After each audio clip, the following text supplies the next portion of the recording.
Eita, gente, é difícil começar uma história assim, sabe? Porque a gente tem que reviver o vacilo, a burrice que a gente cometeu. Mas eu prometi ser honesto, então vamos lá. Eu me chamo Marcelo, tenho 37 anos, e se você me perguntasse há uns 2 anos como era a minha vida, eu diria: tava na boa, na paz, casado, trabalhando, a vida andando. O problema é que a gente confunde paz com acomodação e confunde casamento com obediência cega. A Viviane, minha ex-mulher, era uma dessas pessoas que a gente chama de gerente de crise, só que ela gerenciava crises que ela mesma criava. A gente estava junto há 10 anos. Eu sempre fui o cara do trabalho pesado, o provedor. Eu tinha uma pequena oficina mecânica, modesta, mas que pagava as contas e sobrava um trocado. A Vivi, ela cuidava da casa, das finanças, e com o tempo, ela começou a cuidar de mim como se eu fosse mais uma conta a ser gerenciada. Nossa vida mudou de ritmo quando ela resolveu que a oficina não era mais suficiente. Ela tinha essa ideia fixa de que a gente precisava de um negócio de prestígio, algo que não sujasse as mãos, como ela dizia. Ela queria investir em uma pousada no litoral. Eu achava loucura. O dinheiro que a gente tinha estava todo no nosso apartamento, aquele que eu ralei para comprar lá na zona sul de São Paulo. Era nosso porto seguro. Aí começou a pressão. Marcelo, você é um homem inteligente, mas não tem visão. Vai morrer cheirando graxa. Marcelo, a gente precisa arriscar. Os juros estão baixos. É a oportunidade da vida. Eu, cansado de brigar depois de 12 horas debaixo de um carro, sempre acabava cedendo no cansaço. A Vivi era boa de lábia, e eu era bom de fugir de discussão. O ápice dessa pressão foi numa quarta-feira, lá para o meio-dia. Eu tinha acabado de almoçar um PF que ela tinha feito, e estava pronto para voltar para a oficina. A cozinha do nosso apartamento, que era o lugar onde a gente costumava tomar o café da manhã em paz, virou o palco da minha humilhação. Ela apareceu com uma pasta azul, daquelas cheias de papéis timbrados e letras miúdas. Senta aqui, Marcelo. Preciso que você assine isso. Eu estava de pé, pegando a chave do carro. Olhei para aquela pilha de papel e já sentia dor de cabeça. O que é isso, Vivi? É muita coisa. É o financiamento da pousada, Marcelo, os papéis do banco. É só burocracia, mas tem que ter a sua assinatura, porque o apartamento está no seu nome e eles precisam da sua anuência para usar como garantia do empréstimo. Pausa para um detalhe crucial, gente. O apartamento estava no meu nome, não por machismo, mas porque quando compramos, eu estava recém-saído de um divórcio anterior e tinha um crédito melhor na época. A Vivi sempre me cobrava de ter colocado o nome dela também, mas a gente nunca achou tempo ou dinheiro para fazer a transferência formal de sociedade conjugal. Eu peguei a caneta que ela me estendeu. Tentei folhear o documento. Era um calhamaço. Tinha uns termos que pareciam latim. Juros compostos, alienação fiduciária, cláusulas de não sei o quê. Vivi, calma aí. Deixa eu ler isso direito. É a nossa casa que está em jogo, né? Ela bufou. Um som de impaciência que eu conhecia bem. Era o som do desprezo disfarçado de pressa. Ah, Marcelo, pelo amor de Deus, você confia em mim ou não confia? Eu já li tudo, já falei com a advogada, com o gerente do banco. Está tudo certo. É o procedimento padrão. Se você for ler, a gente perde o prazo. Anda, eu estou com pressa.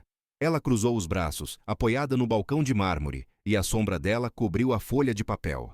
A luz da janela batia nela, e por um instante ela parecia grande, imponente. E eu, ali, me sentindo um menino pego fazendo arte. Eu tentei argumentar, juro que tentei. Mas Vivi, eu não entendo nada desse juridiquês. Foi aí que ela soltou a frase que me assombra até hoje.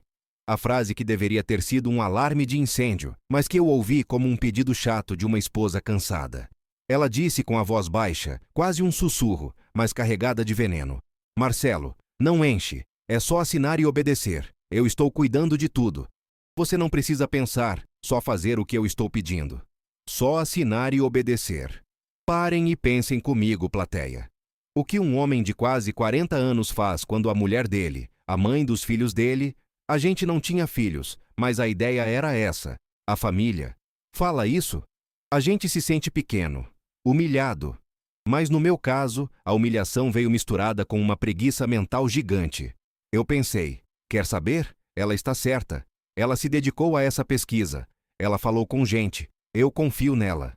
E se eu não assinar agora, ela vai me infernizar a noite toda, e eu tenho que fechar o balanço da oficina. Eu não li. Não li uma linha sequer. Peguei a caneta e assinei onde ela indicou com a ponta do dedo. Eram 4 ou 5 lugares naquelas folhas. Assinei rápido, com raiva de mim mesmo por estar assinando algo sem ler, mas com mais raiva dela por me pressionar tanto. Quando terminei, ela pegou a pasta de volta com uma rapidez que me deu um arrepio. Pronto, agora vai trabalhar. Eu vou levar isso pro correio, tem que chegar hoje. E foi isso. Eu saí, fui para a oficina e tentei esquecer a sensação ruim na boca do estômago. Tentei acreditar que era só o estresse de estar arriscando o nosso futuro. Mas o que eu não percebi na hora é que, naquele momento, na nossa cozinha, eu não tinha assinado um empréstimo. Eu tinha assinado a minha sentença. E pior ainda, eu tinha assinado a transferência de poder dentro do meu próprio casamento. A partir daquele dia, a Viviane mudou. Não foi uma mudança brusca, daquelas de filme. Foi sutil, como a maré subindo. Ela ficou mais distante. O celular dela virou um apêndice, sempre virado para baixo, sempre com senha. Quando eu perguntava sobre a pousada, ela respondia com um ar de superioridade. O projeto está caminhando, Marcelo, mas é complexo. Você não precisa se preocupar com os detalhes técnicos. Eu estou resolvendo a parte da engenharia contratual. Engenharia contratual. Ela nunca tinha falado assim. Parecia que tinha engolido um livro de termos jurídicos. Eu comecei a notar que ela saía muito. Reuniões com o pessoal do projeto, ela dizia. Ela comprava roupas novas, caras, daquelas que a gente só via em shopping de luxo e que eu sabia que não combinavam com o orçamento da oficina. De onde está vindo esse dinheiro todo, Vivi? O financiamento nem saiu, né? Eu perguntei uma vez, enquanto ela experimentava um vestido que custava o equivalente a um mês de aluguel. Ela me deu aquele sorriso frio que eu odiava. Ah, Marcelo, o dinheiro atrai dinheiro. Eu estou fazendo uns investimentos paralelos, coisa que você não entenderia, querido. Fica na sua oficina que eu cuido das finanças. Fica na sua oficina. De repente, meu trabalho, que sustentava a casa, virou um passatempo sujo. Eu comecei a me sentir um intruso na minha própria casa. Eu era o cara que pagava as contas, mas que não tinha direito a voto. E eu, burro que sou, deixei a situação ir escalando. Eu estava tão focado em manter a paz, em não ouvir a voz dela me humilhando de novo, que eu aceitei o papel de coadjuvante. O primeiro sinal de que a coisa era grave, de que a assinatura na cozinha não era só burocracia, veio uns 3 meses depois. Eu estava na oficina, tentando fechar um motor de um Opala antigo. O telefone tocou. Era o síndico do prédio, seu Osvaldo, um velhinho gente boa, mas muito metódico. Marcelo, tudo bem, meu filho? Eu estou ligando sobre o condomínio.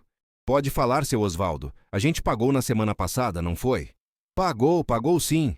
Mas é que veio um comunicado aqui da administração. Um comunicado meio estranho. Meu coração começou a acelerar. Que comunicado, seu Osvaldo? É sobre a titularidade, Marcelo. A administração recebeu um aviso do cartório de registro de imóveis informando que o proprietário legal do apartamento 51, o seu, mudou. Parece que houve uma transferência. Eu soltei a chave de boca no chão de cimento. Fez um barulho seco, ecoando no silêncio da oficina. Transferência? Como assim, seu Osvaldo? Eu não vendi o apartamento. É o único bem que eu tenho. Pois é, Marcelo. Aqui no papel está dizendo que a nova titular é Viviane Almeida, sua esposa, certo? Eu senti o sangue gelar. Minhas mãos tremeram tanto que eu tive que me apoiar na bancada. O ar faltou nos meus pulmões. Aquele pedaço de papel na cozinha. A burocracia. A pressa. Só assine e obedeça. Aquele não era um contrato de empréstimo. Era uma escritura de doação. Ou pior, uma escritura de venda com valor simbólico. Eu tinha transferido o meu único bem, o apartamento que era meu, para o nome dela. E ela fez isso sob o pretexto de ser uma garantia bancária. A garganta secou. Eu nem consegui responder ao seu Osvaldo direito. Agradeci, desliguei e fiquei ali, parado, olhando para o motor do Opala como se ele tivesse acabado de me dar um soco no estômago. Eu fui roubado. Não por um estranho, não por um bandido. Fui roubado pela pessoa que dormia ao meu lado, pela pessoa que eu confiei o meu futuro. A raiva me deu uma força que eu não sentia há muito tempo. Eu fechei a oficina na hora, sem dar satisfação a ninguém, e dirigi para casa como um louco. Cheguei no apartamento e a porta estava trancada. Bati com força, quase arrebentando a madeira. A Viviane abriu, vestida com aquela roupa nova e cheirando a perfume caro. Ela me olhou com uma surpresa forçada, como quem flagra um rato. Marcelo, que modos são esses? O que aconteceu? Voltou cedo. Eu entrei sem pedir licença e joguei a chave do carro na mesa de centro. Que comunicado é esse que o seu Osvaldo recebeu, Viviane? Minha voz estava tremendo, mas eu tentei manter a calma. O comunicado sobre a titularidade do apartamento 51. O sorriso dela desapareceu. Ela soube na hora que o jogo tinha acabado. Ou, melhor dizendo, que o meu tempo de ignorância tinha acabado. Ela não negou. Ela simplesmente endureceu a postura. Ah, você descobriu. Ela foi até a cozinha, pegou uma taça de vinho que estava na bancada e deu um gole lento, me olhando por cima da borda do cristal. A cena era tão teatral, tão fria, que me deu nojo. Eu descobri o quê, Viviane? Que você me fez assinar a transferência da minha parte do apartamento para você? É isso? Que tipo de golpe é esse? Não é golpe, Marcelo. É planejamento financeiro. Se o apartamento estivesse nos 2 nomes, o processo de garantia do empréstimo seria mais complicado. E além disso, você mesmo disse que eu cuido das finanças, lembra? Eu só formalizei a situação. Formalizou? Você se apropriou do meu patrimônio. Você me humilhou, me disse para só assinar e obedecer. E usou isso para me tirar tudo. Eu estava gritando agora. As veias do meu pescoço saltadas. Eu nunca tinha gritado com ela daquele jeito. Ela deu de ombros como se eu estivesse exagerando por causa de uma nota de 50 reais. Para de drama, Marcelo. O que é seu é meu. O que é meu é... Bem, o que é meu é meu. E a gente está casado. Qual o problema? Só que agora eu tenho o controle para avançar com o investimento da pousada. Mas eu não quero essa pousada. Eu quero o meu apartamento. O que eu assinei? Onde está aquele contrato? Ela colocou a taça de vinho na mesa e apontou para o armário do escritório. Está tudo guardado. Mas para sua informação, aquilo não era só uma garantia. Era a formalização da nossa sociedade. E eu me protegi, Marcelo. Se protegeu de quê? De você. De você desistir no meio do caminho, como sempre faz. Eu não posso arriscar o meu futuro por causa da sua falta de visão. Agora, o apartamento é meu, e eu sou a única responsável pela negociação do empréstimo. É muito mais simples assim. Naquele momento, eu entendi a profundidade do buraco em que eu estava. Não era só o apartamento. Era o casamento, a confiança, tudo. Mas a coisa ficou ainda mais suja. Eu exigi ver os documentos. Ela, com aquela calma irritante, pegou a pasta azul. Eu arranquei os papéis das mãos dela. Folheei, procurando desesperadamente pelo meu nome, pela cláusula que explicava a transferência. E estava lá. Não era uma cláusula de empréstimo. Era uma escritura pública de doação com reserva de usufruto. Doação, Viviane. Eu te doei o apartamento? Sim. Para fins de otimização fiscal e rapidez processual, claro. Eu sou a proprietária, mas você tem o usufruto enquanto estivermos casados. Legalmente, você não perde nada no dia a dia, a não ser o poder de decisão. O usufruto era a migalha que ela me jogou. Eu podia continuar morando ali, mas o imóvel não era mais meu. E o pior, se o casamento acabasse, o usufruto cessaria e eu sairia de mãos vazias. Você me traiu, Viviane. Você usou a minha confiança para me passar a perna. Eu planejei o nosso futuro, Marcelo, coisa que você nunca fez. Naquele instante, a raiva deu lugar ao desespero. Eu tinha perdido o chão, eu tinha perdido a casa, e eu tinha perdido o respeito dela de forma irreversível. Eu peguei o telefone, tremendo, e liguei para meu advogado, o Dr. Ricardo, um sujeito que me ajudou no divórcio anterior. Dr. Ricardo, preciso de você agora. É urgente. A Viviane me fez assinar uns documentos e eu acho que perdi o meu apartamento. Eu contei a história, gaguejando, tentando resumir a complexidade da humilhação. O Dr. Ricardo ouviu tudo em silêncio. Quando terminei, ele suspirou pesadamente. Marcelo, a primeira coisa que eu te pergunto é: a assinatura foi reconhecida em cartório? Você assinou na frente de alguém? Não, doutor. Ela só me fez assinar na cozinha e disse que ia levar para o cartório depois. Putz, Marcelo. Se ela assinou um documento de doação com sua assinatura e conseguiu registrar no cartório, a chance de reversão é mínima. A assinatura não se anula fácil. Vamos ter que provar má-fé e coação, mas você assinou de livre e espontânea vontade, mesmo que sob pressão verbal. E o pior... O que é o pior, doutor? Se você transferiu o bem para o nome dela e ela agora usa esse bem para conseguir o empréstimo para a pousada, esse dinheiro não é mais dinheiro do casal, no sentido estrito. É o capital dela, obtido com o patrimônio dela. Você está muito, muito vulnerável. A conversa com o advogado me derrubou. Eu estava ali, na minha sala, com a Viviane me observando, e percebi que a lei estava do lado dela. Ela tinha sido meticulosa. Eu me virei para a Viviane, que agora estava sentada no sofá, folheando uma revista de decoração de interiores, completamente alheia ao meu sofrimento. Você não vai conseguir esse empréstimo, Viviane. Eu vou bloquear tudo. Eu vou te processar. Eu vou anular essa doação. Ela abaixou a revista e me olhou com pena. Marcelo, você não entendeu. Eu já fiz o que tinha que fazer. O empréstimo não é mais o problema. A pousada está comprada. E o dinheiro já está na minha conta. Eu senti um frio na espinha. Como assim? A pousada? Onde? Que dinheiro? O dinheiro da venda, Marcelo. Eu cambaleei. Venda? Que venda, Viviane? O que você vendeu? Ela sorriu, e esse sorriso foi o mais cruel que já vi na vida. Eu não vendi nada, querido. Você vendeu. Lembra daquela proposta que eu te fiz assinar na mesma pasta, dizendo que era um documento de intenção de investimento para o nosso novo sócio? Meu Deus! A pasta azul. Não eram só papéis do banco. Aquele documento era a venda da sua oficina, Marcelo.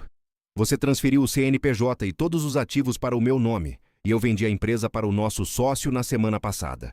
O dinheiro que eu estou usando para a pousada é o que sobrou da sua oficina depois que paguei os custos da transferência do apartamento. A sala começou a girar. Minha oficina. O trabalho da minha vida. O cheiro de graxa. O barulho das ferramentas. Tudo se foi. Você vendeu a minha oficina, a minha fonte de renda? Sim, e foi uma ótima venda. Diga-se de passagem. Agora você está livre para focar no novo projeto, na pousada. Você vai ser o gerente de manutenção. O Tori, eu não tinha mais casa, não tinha mais trabalho, e eu era o gerente de manutenção do negócio dela. Eu caí no sofá, sentindo o peso da traição e da minha própria estupidez. Eu tinha confiado cegamente, eu tinha obedecido e assinado, e quando eu descobri o que ela tinha feito, já era tarde demais. O estrago estava feito, e o pior ainda estava por vir, porque a Viviane tinha planos muito maiores do que apenas ter uma pousada no litoral, e eu era a próxima peça descartável do jogo dela. Eu tinha que dar um jeito de reverter isso, mas como? Eu estava sem dinheiro, sem emprego, e morando de favor na casa que era legalmente dela. A partir daquele momento, eu soube que a guerra tinha começado, e eu estava perdendo feio. E eu precisava de uma estratégia, porque a Viviane não era só uma esposa ambiciosa. Ela era uma predadora, e eu tinha sido a presa mais fácil que ela já encontrou. Eu peguei a chave do carro, o único bem que me restava, e saí dali sem dizer uma palavra. Eu precisava de ar. Eu precisava de um plano. E eu precisava provar que o só assine e obedeça era a maior mentira que ela já tinha me contado. A noite caiu sobre São Paulo, e eu estava dirigindo sem rumo, com a certeza de que a minha vida tinha acabado de desmoronar por causa de uma caneta e uma mulher fria na cozinha. E eu sabia, no fundo da alma, que o inferno estava apenas começando. Eu tinha que reagir, mas como lutar contra alguém que te conhece tão bem, a ponto de prever sua preguiça e sua confiança? A resposta veio na forma de uma vingança lenta e calculada. Mas isso, meus amigos, é assunto para a próxima parte dessa história de loucura e traição. Eu só tinha que sobreviver àquela noite. Eu dirigi pela cidade de São Paulo sem saber para onde ir. A noite engolia as luzes da cidade, e eu me sentia engolido pela minha própria burrice. A única coisa que me restava, o carro, parecia um caixão sobre rodas. Eu não tinha mais casa, não tinha mais emprego. Eu era um homem de 37 anos reduzido a zero, e tudo porque eu tinha sido preguiçoso demais para ler um papel e cego demais para ver o veneno nos olhos da minha esposa. A palavra usufruto ficou ecoando na minha cabeça. Eu ainda podia morar lá, sim, mas eu morava sob a permissão dela, como um inquilino que não paga aluguel, mas que também não tem direitos. E se eu resolvesse brigar, se eu resolvesse ir para a justiça, ela me jogaria na rua no dia seguinte, alegando que o casamento tinha acabado, e o usufruto junto com ele. Eu estava preso na teia que ela teceu na nossa cozinha. Eu precisava de ajuda, mas não queria ligar para o Dr. Ricardo de novo, não no meio da madrugada, para ele me dizer mais uma vez que eu tinha cavado a minha própria cova. Lembrei do Jair. O Jair era meu braço direito na oficina. Um cara mais novo, uns 20 e poucos, mas com o coração do tamanho do mundo. Ele morava numa edícula nos fundos da casa da mãe dele, lá na Vila Prudente. Um lugar simples, mas seguro. Liguei para ele, com a voz rouca. Jair, é o Marcelo. Desculpa a hora, cara, mas aconteceu uma desgraça. Contei a ele, em poucas palavras, que a Vivi tinha me passado a perna e vendido a oficina. O choque dele foi palpável. Não, Marcelo, a oficina? O Opala do seu Fernando estava quase pronto. Como assim ela vendeu? Sem você saber? Eu assinei, Jair. Assinei o que ela disse que era documento de intenção. Ela me enganou. Perdi tudo, cara. Preciso de um lugar para passar a noite. Não posso voltar para casa. É dela. Jair não hesitou. Vem para cá, chefe. O colchão de solteiro é pequeno, mas a gente dá um jeito. E pode deixar o carro na garagem. É seguro. Dirigir até a Vila Prudente foi um martírio. Cada rua, cada farol vermelho, era tempo para a humilhação me corroer. Quando cheguei lá, Jair me recebeu com um abraço apertado, desses que a gente só dá em quem realmente se importa. Sentei na cozinha dele, tomando um café forte que ele fez. Foi ali, naquele lugar simples, que eu comecei a tirar a poeira da derrota e a pensar. A Viviane esperava que eu caísse, que eu implorasse ou que eu fosse embora de vez. Ela não esperava que eu fosse lutar. Jair, a Vivi não é burra, eu disse, olhando para o copo de café. Ela não faria tudo isso só para ter uma pousada. Pousada dá trabalho, tem sazonalidade. Ela quer luxo, vida fácil. O que ela fez foi um movimento para se livrar de mim e sumir com o dinheiro. Sumir com o dinheiro? Que dinheiro, Marcelo? O da oficina, o do empréstimo que ela deve ter conseguido usando o apartamento como garantia. Ela me disse que a pousada estava comprada. Se ela comprou, ela tem a escritura, tem o CNPJ, tem a papelada. Aquele era o meu ponto de entrada. Se eu não podia lutar contra a doação do apartamento agora, eu lutaria contra o uso do dinheiro. O dinheiro que veio do meu trabalho, da minha oficina. Jair, eu preciso de um favor. Amanhã cedo vou ligar para o Dr. Ricardo de novo, mas antes eu preciso voltar para a minha casa. Jair arregalou os olhos. Você vai voltar para brigar com ela, chefe? Não faz isso, ela pode chamar a polícia, dizer que é invasão. Não, eu vou voltar para o obedecer. A Viviane me disse para ser o gerente de manutenção da pousada. Eu ia aceitar o papel. Eu ia ser o marido derrotado, o capacho, o cara sem visão que ela sempre disse que eu era. Mas por baixo desse disfarce, eu ia me mover. Eu precisava de acesso. Na manhã seguinte, depois de uma noite mal dormida, liguei para o Dr. Ricardo. Ele já estava no escritório. Doutor, eu sei que a situação é péssima, mas eu tenho um plano. Eu vou voltar para casa. Vou fingir que aceitei a derrota e o cargo de gerente de manutenção. Eu preciso de tempo para achar os documentos da pousada e o rastro desse dinheiro. O advogado suspirou. Marcelo, isso é perigoso. Ela é ardilosa. Mas se você não tem provas de má-fé e ela fez tudo formalmente no cartório, a chance de anular a doação é quase nula. Precisamos provar que ela está usando o patrimônio do casal para um fim ilícito ou que ela tem intenção de fuga. Vá, mas seja invisível. Não a confronte. Eu voltei para o apartamento no final da tarde, agindo como um cão sem dono. Bati na porta. A Viviane abriu, e o olhar dela era puro triunfo. Ora, ora. O gerente de manutenção resolveu aparecer. Pensei que você ia fazer birra. Eu forcei um sorriso de derrota. Não, Vivi, você está certa. Eu não tenho visão para negócios. Você é a inteligente. Eu só preciso de um lugar para ficar, e você disse que eu tenho o usufruto, né? Ela sorriu, satisfeita com a minha submissão. Claro, querido, a casa é minha, mas você pode ficar, contanto que você entenda quem manda agora. E você vai me ajudar com a papelada da pousada, afinal você vai trabalhar lá. Eu entrei, e o apartamento parecia diferente. Não era a mobília, era a atmosfera. Parecia que eu estava entrando no museu da minha própria vida, onde todas as peças pertenciam a outra pessoa. A partir daquele dia, minha rotina mudou. Eu não ia mais para a sua oficina. Eu passava o dia em casa fazendo tarefas domésticas que ela me delegava. Eu virei o faz tudo. Ela me tratava como um empregado. Marcelo, a louça. Não estou vendo você fazer nada. Você tem que ser útil. Eu obedecia, mas enquanto eu lavava a louça, minha mente estava trabalhando como um motor V8. Eu estava procurando. A Viviane, por outro lado, estava no auge. Ela passava horas no telefone falando em códigos. Ela falava de sócios, de taxas de retorno e de prazo de liquidação. Ela era descuidada porque estava confiante. Achava que eu era um zero à esquerda. O escritório dela era o centro de operações. Ela mantinha a porta trancada, mas eu sabia que era ali que a pasta azul com todos os documentos estava guardada. Eu esperei a oportunidade perfeita. Uma terça-feira, a Viviane teve uma reunião importante. Ela se arrumou, colocou um vestido caríssimo e saiu apressada, falando ao telefone. Na pressa, ela esqueceu a chave mestra pendurada na chave do carro, que estava na mesinha da entrada. Meu coração disparou. Eu esperei 5 minutos, conferi que ela tinha saído do prédio e corri para o escritório. A chave abriu a porta com um clique suave. Entrei e fechei a porta. O cheiro de perfume dela ainda estava no ar. O escritório era pequeno e organizado, assim como a mente dela. Havia pilhas de pastas etiquetadas. Eu ignorei as pastas de contas domésticas e fui direto para a prateleira superior, onde ficava a pasta azul. Abri a pasta.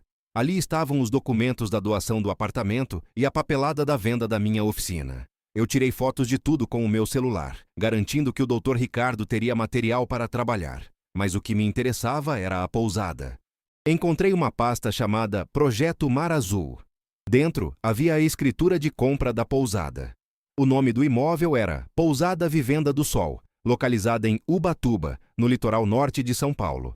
A data da compra era recente e o valor, alto, mas compatível com o que ela alegava ter investido. Só que havia um anexo, uma folha de balanço separada, manuscrita por ela, com anotações que pareciam códigos. Eu decifrei as iniciais. Apto VDA, Apartamento Venda, OFIC VDA, Oficina Venda, EMP BCO, Empréstimo Banco. Os valores batiam com a venda da oficina e o valor estimado do apartamento como garantia. Mas havia uma linha final que me fez gelar. INV EST 700K, 700 mil, 700 mil reais em investimento externo. O valor da pousada era de 900 mil. A oficina rendeu 500 mil. O empréstimo que ela usou o apartamento como garantia era de 800 mil. Matemática simples. 500 mil bilbluns. 801 mil runs. 1,3 milhão. Ela gastou 900 mil na pousada. Sobraram 400 mil, né? Mas a anotação dela dizia que ela tinha investido 700 mil fora. De onde veio esse dinheiro extra? E para onde foram os 400 mil que sobraram? A Viviane não comprou a pousada para gerenciar. Ela comprou a pousada para lavar ou esconder o dinheiro. E o pior, ela conseguiu muito mais dinheiro do que o necessário, usando o meu patrimônio. Eu tirei fotos de todas as anotações, da folha de balanço e de um recibo de transferência bancária para uma conta em um paraíso fiscal, com um nome de empresa que eu nunca tinha ouvido falar. Sunshine Holdings Ltda. Naquele momento, eu soube que não era só traição conjugal. Era fraude financeira em grande escala. Guardei tudo, fechei a pasta azul, tranquei o escritório e voltei para a sala, fingindo que estava vendo televisão. Meu corpo tremia de adrenalina e ódio. Eu passei as próximas 48 horas agindo na ponta dos pés, esperando o momento de sair. A Viviane estava mais ocupada do que nunca. Ela falava ao telefone com frequência, e eu comecei a prestar atenção nas palavras. Sim, precisamos da liberação do porto em Santos. O pacote tem que chegar antes do final do mês. O Ricardo não pode saber de nada. Ele é só a fachada da pousada. Ricardo. Não o Dr. Ricardo, meu advogado. Outro Ricardo, e ele era a fachada da pousada. A Viviane me fez acreditar que a pousada era o nosso futuro. Mas ela era só a fachada para um negócio muito mais lucrativo e provavelmente ilegal. Eu precisava de mais. Eu precisava saber quem era esse Ricardo. Na quinta-feira à noite, a Viviane estava no banho. Ela tinha o hábito de deixar o celular carregando na mesinha de cabeceira. O celular dela, sempre virado para baixo, sempre com senha. Mas eu me lembrava de uma coisa. Quando a Viviane estava digitando a senha, ela sempre apoiava o dedo mindinho na parte de baixo da tela. Eu tinha visto isso milhares de vezes, mas só agora percebi que era um padrão. Eu peguei o celular dela. A tela acendeu. O código de 4 dígitos. Tentei 3 combinações que eu sabia que ela usava para contas bancárias. Nada. Tentei a data de aniversário dela. Nada. Lembrei de algo que ela disse uma vez, rindo, sobre a senha do primeiro emprego dela. Um número de telefone antigo. Tentei. Não era. Eu estava quase desistindo, quando lembrei do dia em que ela me humilhou na cozinha. A data da assinatura da doação. Digitei. O celular desbloqueou. Eu tinha 10 minutos no máximo. Fui direto para o WhatsApp. Ela tinha arquivado todas as conversas com o tal Ricardo. Eu desarquivei a conversa. Eram centenas de mensagens. E não eram mensagens de negócios. Ricardo. Saudades da nossa vivenda do sol, amor. Quando você se livra do traste? Viviane. Calma, vida. O Marcelo está manso pensando que vai ser meu gerente. Ele é útil por enquanto. Preciso dele aqui em São Paulo para não suspeitarem. Quando o dinheiro do Porto estiver liberado, a gente se muda de vez para Ubatuba. Ricardo. Acha que ele vai brigar pela oficina? Viviane. A oficina? Ele nem ligou, amor. Ele só se preocupa com a paz. Eu disse para ele, só assinar e obedecer. E ele obedeceu. É um idiota. A leitura dessas mensagens foi como levar um tiro de escopeta no peito. Não era só o dinheiro, não era só o patrimônio. Era a traição, a humilhação, a cumplicidade dela com o amante, rindo da minha cara. O Ricardo não era só um sócio. Ele era o amante, o novo dono da pousada. O cara que iria herdar a Viviane e o dinheiro que ela roubou de mim. A pousada, Vivenda do Sol, era o ninho de amor deles. E eu, o otário, ia ser o gerente de manutenção. Eu respirei fundo, tentando controlar o tremor que me subia pela espinha. Eu precisava de provas. Eu precisava de tudo. Eu rolei as mensagens até encontrar fotos. Fotos deles dois, juntos, na praia de Ubatuba, na frente da tal Vivenda do Sol. Fotos íntimas. E mais importante, fotos de documentos. Ricardo tinha enviado a ela a planta baixa de um galpão. Junto com a planta, uma mensagem. É aqui que vamos guardar a carga. A pousada é só para despistar a Receita Federal. Carga. Galpão. Porto de Santos. Investimento externo de R$ 700 mil. A Viviane não era só uma traidora ambiciosa. Ela estava envolvida em algo muito maior, provavelmente contrabando ou lavagem de dinheiro, usando o meu patrimônio como alavanca. Eu tirei prints de tudo, as mensagens de amor, as fotos, a planta do galpão e as referências ao porto. Enviei tudo para o meu e-mail e depois apaguei o rastro no celular dela. Devolvi o celular exatamente onde estava, com a tela virada para baixo. Saí do quarto e sentei no sofá, sentindo que a vingança não era mais uma opção, era uma obrigação moral. Eu tinha as provas, tinha o motivo. Agora, eu só precisava sair dali sem que ela desconfiasse. Quando a Viviane saiu do banho, ela estava de roupão, com o cabelo molhado. Ela me olhou com aquele ar de quem está entediada. Marcelo, você já arrumou a garagem? Temos que tirar o lixo antigo de lá. Não quero sujeira no meu apartamento. Já arrumei, Vivi. Eu respondi com a voz mais calma que consegui fingir. Fiz um bom trabalho. Que bom, ela disse sem me olhar. Agora me traga uma taça de vinho. Estou cansada. Eu fui para a cozinha, peguei o vinho e servi. Eu estava servindo a taça da minha inimiga, o sangue dela. E ela bebia o vinho, sem saber que eu tinha acabado de desmantelar o futuro dela. Eu sabia que não podia dormir ali mais uma noite. Se ela percebesse o menor deslize, ela sumiria com as provas e comigo. Eu tinha que ser rápido. Vivi, eu estava pensando, eu disse, encostado no balcão da cozinha, o mesmo balcão onde ela me humilhou.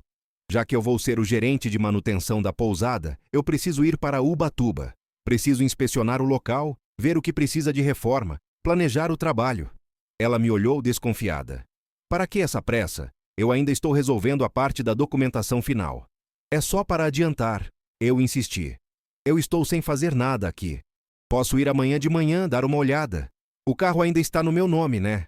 Eu posso ir dirigindo. Ela pensou por um instante, com o vinho na mão. A Viviane adorava da ideia de me ter trabalhando para ela, longe dos pés dela em São Paulo.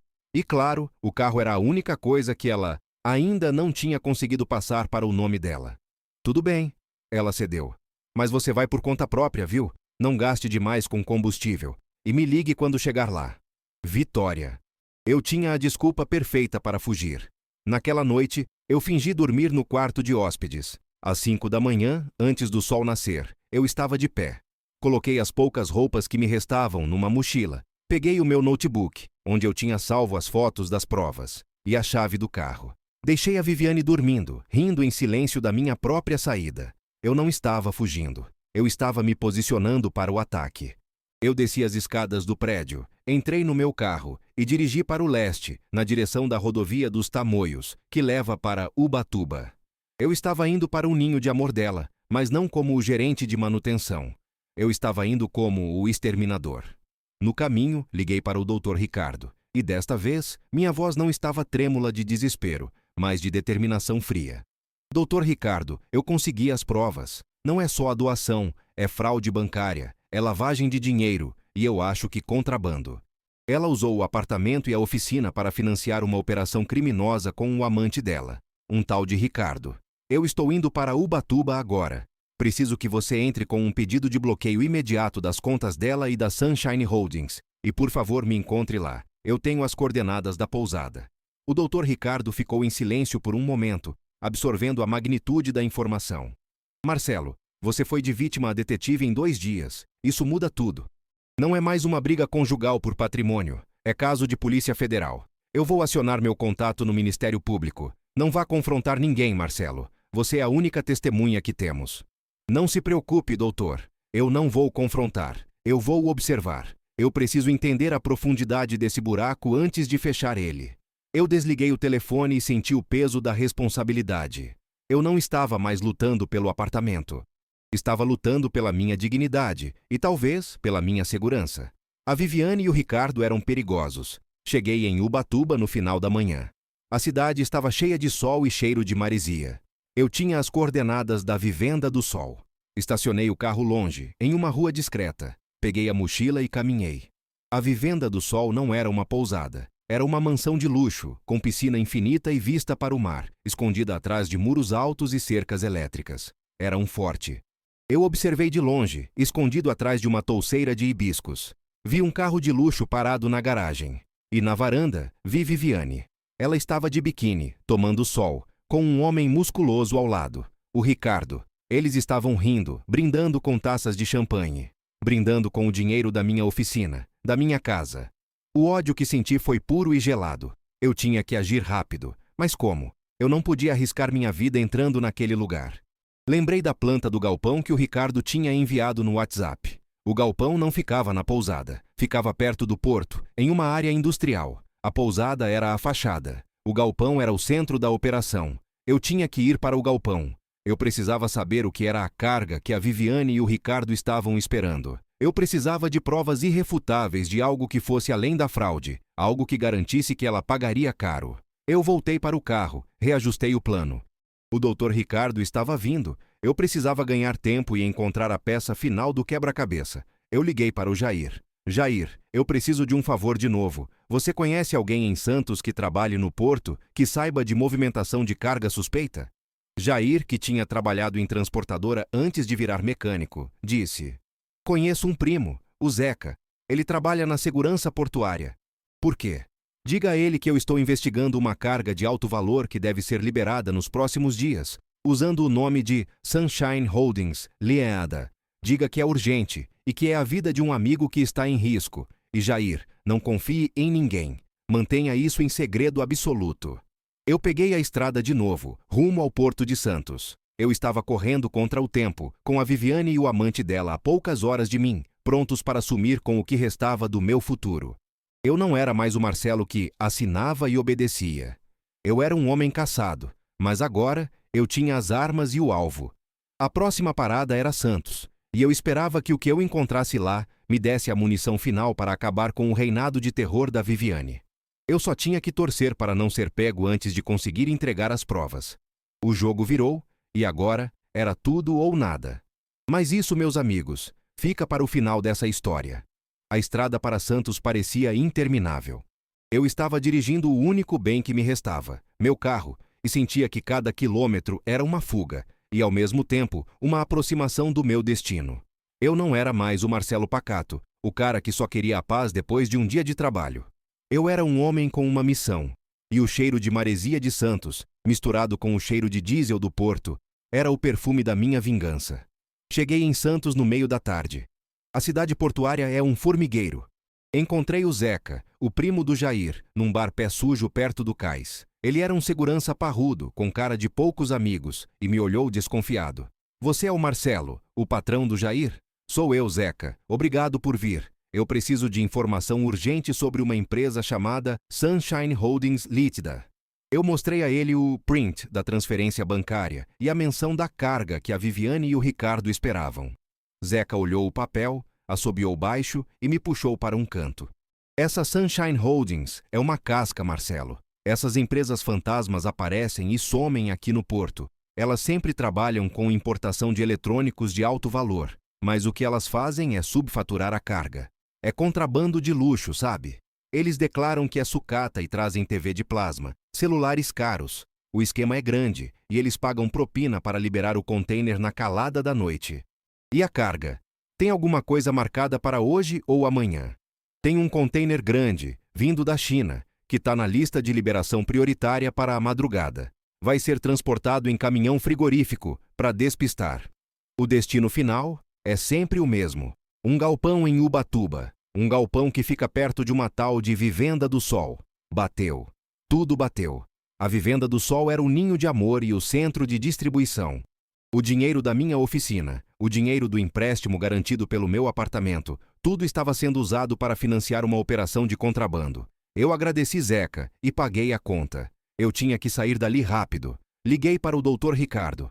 Ele estava a caminho de Ubatuba, já tinha acionado a Polícia Federal, PF, e o Ministério Público, MP. Doutor, a coisa é séria. É contrabando. A carga vai sair do porto esta noite. Eles estão usando um galpão perto da pousada, em Ubatuba, como base. Marcelo, você é um gênio. Isso muda o jogo completamente. Não vamos mais brigar pela anulação da doação no civil.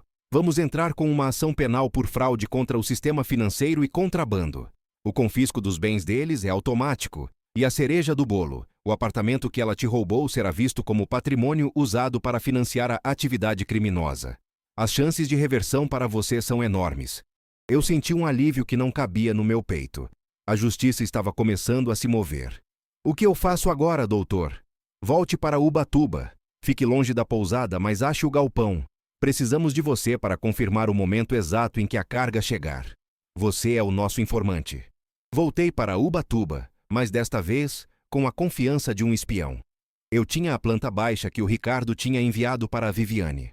O galpão ficava numa rua de terra, isolada, uns 10 quilômetros da praia principal. Cheguei lá por volta das 10 da noite. Estacionei o carro no meio do mato, desliguei os faróis e esperei. O silêncio era absoluto, quebrado apenas pelos grilos e pelo barulho do meu coração. Eu estava ali, o ex-mecânico humilhado, prestes a derrubar uma operação de milhões de reais, arquitetada pela mulher que eu amei. Deu meia-noite. Vi luzes se aproximando. Era um caminhão frigorífico grande, daqueles que parecem inofensivos. Logo atrás, o carro de luxo da Viviane e do Ricardo. Eles entraram no galpão. O portão de ferro fechou com um rangido. Eu tirei mais fotos, usando o zoom do meu celular, registrando a placa do caminhão e o momento da entrada. Enviei as fotos para o Dr. Ricardo. A resposta veio em segundos. Estamos a 15 minutos. Mantenha-se escondido. Não saia do carro por nada. 15 minutos. 15 minutos para o fim do pesadelo. Eu fiquei encolhido no banco do carro, observando o galpão. As luzes de dentro estavam acesas, e eu podia ouvir o barulho de empilhadeiras e vozes abafadas. Eles estavam descarregando a carga. De repente, ouvi o som que eu tanto esperava, mas que me deu um arrepio na espinha. O ruído de pneus na estrada de terra, vindo na minha direção. Não eram pneus normais, era o som de vários carros, movendo-se rápido e coordenados. Em menos de 5 minutos, a rua de terra foi invadida por viaturas da Polícia Federal, todas pretas, sem sirene, com as luzes azuis piscando discretamente. Parecia cena de filme. Os agentes federais desceram dos carros, armados e mascarados. Eram uns 20 homens. Eles cercaram o galpão. Um dos oficiais se aproximou do meu carro. Eu abaixei o vidro, mostrando minhas mãos. Sou Marcelo, o informante. Eles estão lá dentro. O oficial apenas assentiu. E eu vi o Dr. Ricardo, de terno e gravata, parado a uma distância segura, acenando para mim. O comandante deu a ordem. Arrombem o portão. O portão de ferro foi derrubado com um estrondo que ecoou pela mata. Gritos e confusão explodiram lá dentro. Eu não conseguia ver tudo, mas ouvi a voz estridente da Viviane, histérica, gritando. O que é isso? Vocês não podem entrar aqui. Isso é propriedade privada. Eu sou empresária. A voz dela era abafada pelos comandos firmes dos agentes federais. Mãos na cabeça, Polícia Federal, ninguém se mexe. Eu vi o Ricardo ser imobilizado. Ele era grande, mas os federais eram treinados. E então, ela saiu. Viviane estava sendo escoltada por 2 agentes. Ela estava com o cabelo bagunçado, o rosto vermelho de raiva e desespero. Ela viu o meu carro. Viu a mim, sentado ali, observando o seu fracasso. O olhar dela encontrou o meu, e foi um momento que parou o tempo. Não havia mais desprezo, nem triunfo.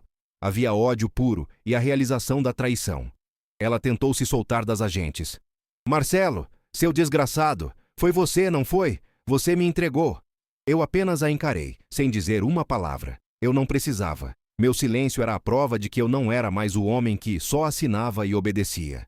Ela gritou para mim, a voz embargada pelo choro. Eu te dei o usufruto. Eu te dei a chance de ser útil, seu inútil. Você arruinou tudo. As agentes a colocaram dentro da viatura. O Ricardo também foi levado. A operação durou menos de 1 hora. O Dr. Ricardo veio até mim, sorrindo, e me deu um tapinha no ombro. Parabéns, Marcelo. Você não só salvou seu patrimônio, como ajudou a derrubar uma quadrilha de contrabando. A carga está toda lá dentro, milhões em eletrônicos contrabandeados. Eu saí do carro sentindo o ar fresco da madrugada. Eu estava exausto, mas leve. A batalha legal e a dignidade recuperada. Passamos as horas seguintes na delegacia da Polícia Federal, em São Sebastião. Eu dei meu depoimento, entreguei as provas digitais, as fotos da pasta azul, as mensagens de WhatsApp, os balanços. A prova da má-fé da Viviane era esmagadora. O Dr. Ricardo explicou a situação legal. A Viviane e o Ricardo vão enfrentar acusações pesadas. A pousada, a Vivenda do Sol, está confiscada como ferramenta de crime. O dinheiro nas contas da Sunshine Holdings está bloqueado. E o mais importante para você, Marcelo, o apartamento. E o apartamento, doutor? A doação. A doação foi feita sob coação e dolo, má-fé, com o objetivo de usar o bem para garantir um empréstimo que financiaria atividades ilícitas. O Ministério Público está entrando com um pedido de anulação da doação e de todos os atos subsequentes, incluindo a venda da sua oficina. O apartamento volta para o seu nome, Marcelo. Não vai ser rápido, mas a prova criminal é irrefutável. Eu mal podia acreditar. Eu tinha o meu chão de volta. Sobre a oficina, a situação era mais complexa. O novo comprador, embora inocente do esquema de contrabando, tinha comprado os ativos de uma empresa envolvida em fraude. Vamos renegociar a venda, Marcelo. Você pode reaver o CNPJ e os ativos, ou receber uma indenização justa. Mas o ponto é, você não está mais zerado. Você tem base para recomeçar. O recomeço. Eu não voltei para o apartamento. Voltei para a casa do Jair na Vila Prudente. Eu não queria pisar naquele apartamento enquanto ele ainda tivesse o cheiro de Viviane. O processo legal se arrastou, como sempre acontece no Brasil, mas o resultado final foi a minha vitória. 6 meses depois, a Viviane e o Ricardo foram condenados por crimes financeiros e contrabando. Ela pegou uma pena pesada, e o castigo maior para ela foi ver o império de luxo ruir. A pousada Vivenda do Sol foi a leilão pelo governo. O apartamento foi devolvido ao meu nome. Eu não senti alegria, apenas um alívio frio. Era um lembrete do meu vacilo. E a oficina? O Dr. Ricardo conseguiu negociar a devolução do CNPJ e dos equipamentos essenciais. O novo comprador da oficina, vendo o escândalo, preferiu cortar o prejuízo e saiu do negócio. Eu estava de volta ao ponto de partida, mas com uma sabedoria amarga e valiosa. Jair, o meu fiel escudeiro, virou meu sócio. Abrimos uma nova oficina, menor, mais humilde, mas construída na base da confiança, na Zona Leste. Chamamos de Marcelo em Jair, mecânica de confiança. No dia em que eu finalmente entrei no meu apartamento, para embalar as coisas e reformar tudo, encontrei a taça de vinho que a Viviane tinha usado naquela noite, ainda na bancada da cozinha. Eu peguei a taça de cristal, me lembrei daquele dia fatídico, da pasta azul, do desprezo dela. Marcelo, não enche, é só assinar e obedecer. Eu quebrei a taça no chão, com força. O barulho do cristal se estilhaçando foi o som da minha libertação. Eu aprendi, da forma mais dura e humilhante possível, que a confiança cega é o atalho para a servidão. Eu tinha permitido que a minha preguiça de ler um contrato fosse a arma que ela usou para me destruir. Hoje, a vida é simples. Trabalho duro na oficina, dividindo o lucro com o Jair, e moro no meu apartamento, que agora é só meu. Não tenho luxo, mas tenho paz. Se você me perguntar hoje, com meus 38 anos, qual foi a maior lição que eu tirei de tudo isso, eu te digo, nunca, jamais, em hipótese alguma, assine nada que você não leu e entendeu. E se alguém, especialmente alguém que diz te amar, te disser para só assinar e obedecer, corra. Porque quando você descobrir o que essa assinatura realmente significa, meu amigo, pode ser tarde demais. Mas graças a Deus, e a um pouco de sorte e muita raiva, eu consegui virar o jogo. E agora, eu sou o único dono da caneta e das minhas decisões. E isso, Pode ter certeza, não tem preço.